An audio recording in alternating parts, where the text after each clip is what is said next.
সদস্য সচিব জনাব রুহুল কবির রিজভী এবং মিডিয়া সেলের প্রধান জনাব পাবেল, ডক্টর পাবেল, আমরা আরও সংশ্লিষ্ট যে কয়েকজন আছে, আমরা সিকিউরিটি টিমের প্রধান সহ ব্রিগেডিয়ার সান সহ সরেজমিনে বিমানবন্দরে যেখানে তিনি অবতরণ করবেন সেই জায়গা থেকে কিভাবে কোথায় বসবেন এবং গাড়িতে উঠবেন এবং সমস্ত রাস্তা যে দিক দিয়ে উনি এবার কেয়ার হসপিটালে যাবেন, ওখান থেকে বাসায় আসবেন এবং অন্যান্য অনুষ্ঠান আমরা যেটা করতে চাচ্ছি সেটা সময় মতো আপনাদেরকে জানাবো। সেগুলো সরেজমিনে আমরা একটু পরিদর্শন করে এবং সংশ্লিষ্ট সকল কর্তৃপক্ষের সাথে একটু সমন্বয় করতে গিয়েছিলাম।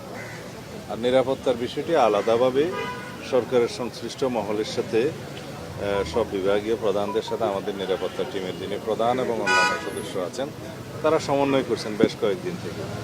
সরকারের পক্ষ থেকে আমরা বেশ সহযোগিতা পাচ্ছি এবং আমরা সারা দেশের আমাদের সমস্ত জেলা পর্যায়ে, উপজেলা পর্যায়ে, ইউনিয়ন পর্যায়ে পর্যন্ত আমাদের সকল সংগঠনের, বিএনপি সহ সকল অঙ্গ সংগঠনের সকল নেতা কর্মীকে আমরা ইনস্ট্রাকশন দিচ্ছি কিভাবে তারা 24 তারিখের রাতের মধ্যে অথবা 25 তারিখের সকালের মধ্যে তারা আমাদের প্রিয় নেতাকে স্বাগত জানাতে ঢাকায় আসবেন।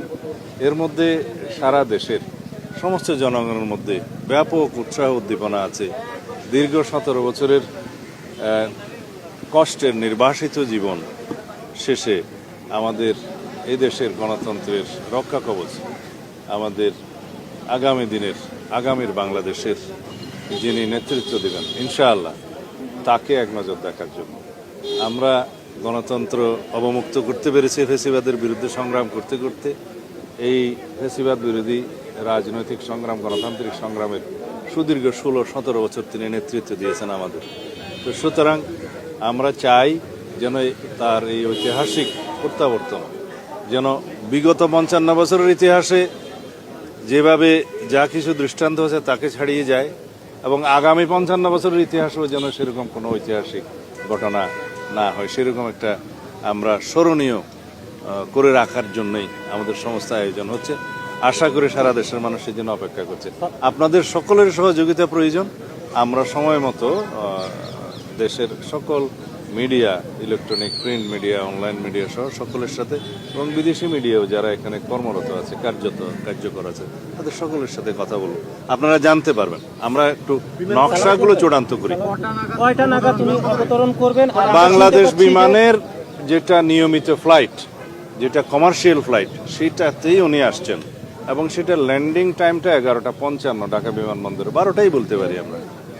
সংবর্ধনা 300 ফিটে দেওয়া হবে এমন একটা নিউজ আমরা জায়গাগুলো দেখছি, যেহেতু বাংলাদেশের জনগণ তাকে এক নজর দেখার জন্য উদ্গ্রীব হয়ে আছে, উন্মুখ হয়ে আছে এবং তার দুটো কথা শোনার জন্য উন্মুখ হয়ে আছে, সেই জন্য আমরা ব্যবস্থা করার চেষ্টা করছি কোন জায়গায় হলে সেটা ভালো হয় এবং আমরা সেটাকে অ্যাকোমোডেট করতে পারবো, সবাইকে আসতে পারবো, জনদুর্ভোগ যাতে না হয়, সব কিছু বিবেচনায় আমরা জায়গাগুলো পরিদর্শন করছি, আপনারা জানতে পারবেন।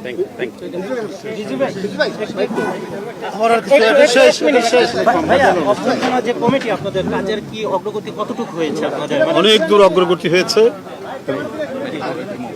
আমরা জাতীয় স্থায়ী কমিটির সদস্য জনাব সালাউদ্দিন আহমেদ তার নেতৃত্বে এটা বাস্তবায়নের জন্য আমরা যতদূর আমাদের এই পর্যন্ত এগোনো দরকার, আজকে কয় তারিখ, আজকে 18 তারিখ পর্যন্ত এগোনো দরকার, আমরা ততটুকু এগিয়েছি।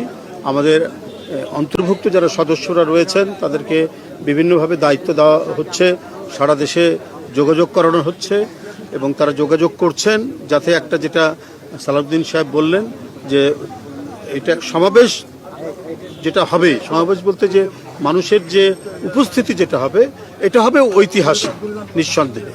সেই মানে ইতিহাসের স্মরণীয় জনসমাগম নিশ্চিত করার জন্য আমাদের এই কমিটির নেতৃবৃন্দরা দিনরাত তারা পরিশ্রম করছেন এবং কাজ করে যাচ্ছেন। Thank you.